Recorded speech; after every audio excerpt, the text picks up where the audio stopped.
Ya pemirsa, tentunya semua karyawan dan juga keluarga TV One merasakan duka yang sangat mendalam ditinggalkan oleh dua juru kamera yang sangat luar biasa sekali untuk bertugas. Dan pemirsa, diduga kalau supir yang menabrak mobil tim TV One ini mengalami microslip. Dan untuk mengetahui apa sebetulnya itu microslip, sudah bergabung bersama dengan kami, yakini ada Dr. Ziki selaku ahli syaraf. Selamat sore dokter. Halo, selamat sore. Dokter, mungkin bisa dijelaskan sedikit apa itu microslip, dokter? Oke, ya baik. Jadi microslip itu adalah kondisi di mana seseorang mengalami tidur sesaat, sekelebat ya, biasanya Mhm. kurang dari 10 detik. Jadi ditandai dengan seperti misalnya kayak lagi memegang barang terus jatuh, kemudian Mhm. kepalanya terantuk seperti itu. Nah ini sering terjadi pada orang-orang yang mengalami suatu kondisi yang statis. Misalnya kita bekerja monoton melihat layar komputer, mungkin khususnya kasus ini di jalan tol melihat jalan yang lurus, ya ini sering terjadi seperti itu. Baik, dokter, ini kan sering terjadi kemudian tadi ketika kita bekerja, ketika di jalan mungkin. Mengapa hal tersebut ini terjadi, dokter? Penyebabnya apa, dok?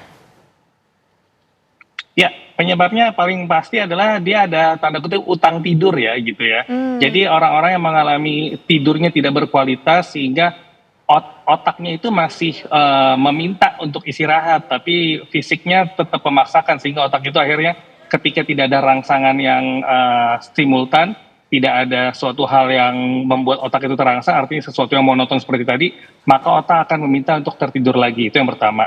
Yang kedua bisa juga karena memang adanya efek dari obat-obatan yang mengandung obat-obat yang bisa membuat rasa kantuk itu bisa. mhm. Lalu ada yang namanya obstructive sleep apnea. Pada orang-orang yang sering mendengkur malam harinya, itu biasanya sering banget siang-siangnya itu mudah tertidur, ya, yang bisa kita Ya. sebut sebagai microsleep juga. Jadi jangan kita abai dengan tidur mendengkur terus kita anggap itu suatu hal yang wajar karena kecapean, itu adalah suatu hal yang salah sebetulnya. Iya, dokter, seberapa sering kemudian kita ini mengalami microslip, dokter?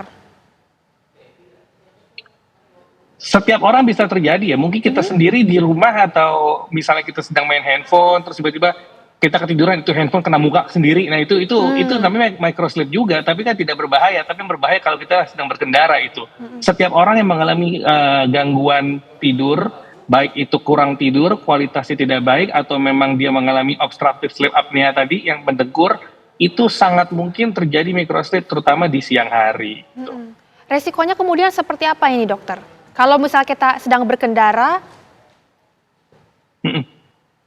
Ya resikonya kalau udah sedang berkendara jelas fatal sekali ya, karena ketika tidur itu bukan hanya masalah kesadaran saja, tapi secara refleksnya berkurang, tonus atau kekuatan otot berkurang, dan itu perlu waktu sepersekian detik yang harus membutuhkan waktu untuk otot dan refleks itu menjadi lebih baik lagi. Jadi biasanya nih kalau udah terjadi microslip, dia untuk membanting setir atau menginjak rem itu agak-agak lelet ya, jadi lemot. Jadi karena memang dia terlepas karena microslip itu terjadi kelemahan otot pada saat terjadi microslip tadi. Mhm, mhm. Dokter, mungkin ada sedikit tips untuk para pengemudi agar tidak microslip ini seperti apa, dok? Ya, yang pertama jangan minum kafein ketika mau tidur. Mau tidur Hmm. malamnya, jadi besok mau jalan malam-malam jangan minum kafein. Tapi minumlah kafein baik itu teh atau kopi setengah jam sebelum berkendara itu dianjurkan. Kemudian kalau memang ada kondisi seperti ini jangan pernah mengemudi sendiri ya, harus ada teman dan harus ada temannya juga bukan cuma duduk doang, tapi temannya itu harus mengajak bicara lah, ajak ngobrol supaya ada stimulasi otak sehingga tetap terjaga.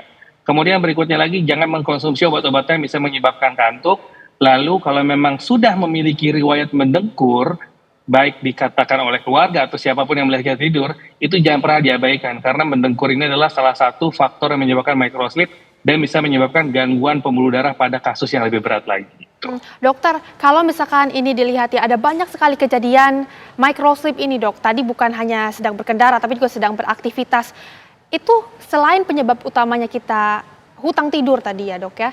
Kemudian juga apalagi, dok, yang paling krusial ya mungkin ketika kita, terutama ketika kita berkendara, kita harus melakukan apa, dok? Harus meminum apa? Dan juga harus dibutuhkan pendampingan yang seperti apa juga, dok?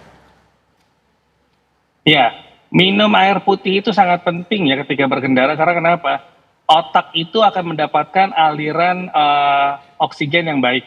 Oksigen itu ada di mana? Oksigen itu ada di dalam darah. Darah itu tidak akan lancar kalau memang kita dehidrasi. Jadi kita harus melakukan konsumsi air putih yang berkala pada saat kita berkendara. Itu yang pertama.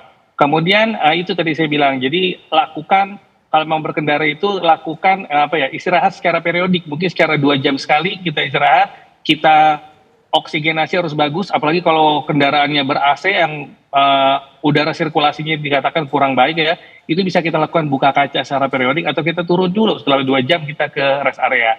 Lalu itu pendampingnya ini atau kernetnya atau rekan kita ini memang harus kita ajak ngobrol dan dia juga harus mengajak ngobrol itu sih. Oke, baik. Jadi harus ada serangsangan selain menatap jalan secara monoton itu. Dokter mungkin sedikit tips dan juga triknya seperti apa dok? Agar terhindar dari Untuk microsleep. apa? Untuk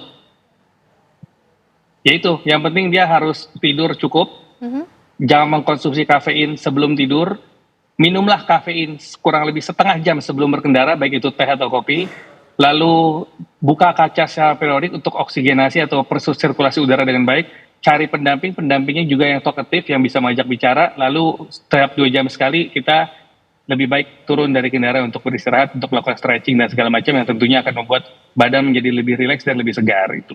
Oke, baik Dokter Ziki, terima kasih banyak atas informasinya dan juga terima kasih sudah bergabung bersama dengan kami di Breaking News TV One. Sehat selalu, Dokter.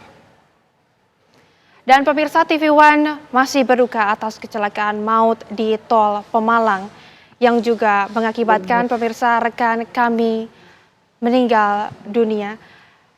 Di layar kaca Anda saat ini pemirsa ada keluarga dari korban, yakni almarhum Alwan yang sedang menunggu kedatangan dari jenazah, yang kemudian juga kalau kita lihat bersama-sama keluarga korban yakni Alwan juga meninggalkan seorang istri dan juga 2 orang anak. Terlihat pemirsa situasi di rumah almarhum Alwan saat ini pemirsa, kekeluargaan yang sangat begitu hangat sedang menunggu almarhum Alwan untuk kemudian dikebumikan bersama dengan keluarganya. Kita juga mengetahui bersama-sama kalau Alwan ini merupakan sosok yang berprestasi pemirsa dalam bidang jurnalis ini. Beliau adalah merupakan seorang juru kamera yang luar biasa pemirsa. Dedikasinya kepada TV One amat sangat luar biasa sekali. Beliau sudah bertahun-tahun bekerja bersama dengan kami, memberikan banyak sekali karyanya pemirsa. Alwan juga merupakan sosok yang teguh, sabar untuk mendidik para juniornya. Kemudian dia selalu memberikan senyuman pemirsa, selalu berguyon bersama dengan rekan-rekan TV One, baik itu dengan reporter ataupun dengan sesama juru kamera. Anda juga bisa melihat di layar kaca saat ini pemirsa, Alwan ini meninggalkan 2 anak dan juga 1 istri yang sekarang masih menunggu kedatangan untuk kemudian nanti dikebumikan bersama-sama.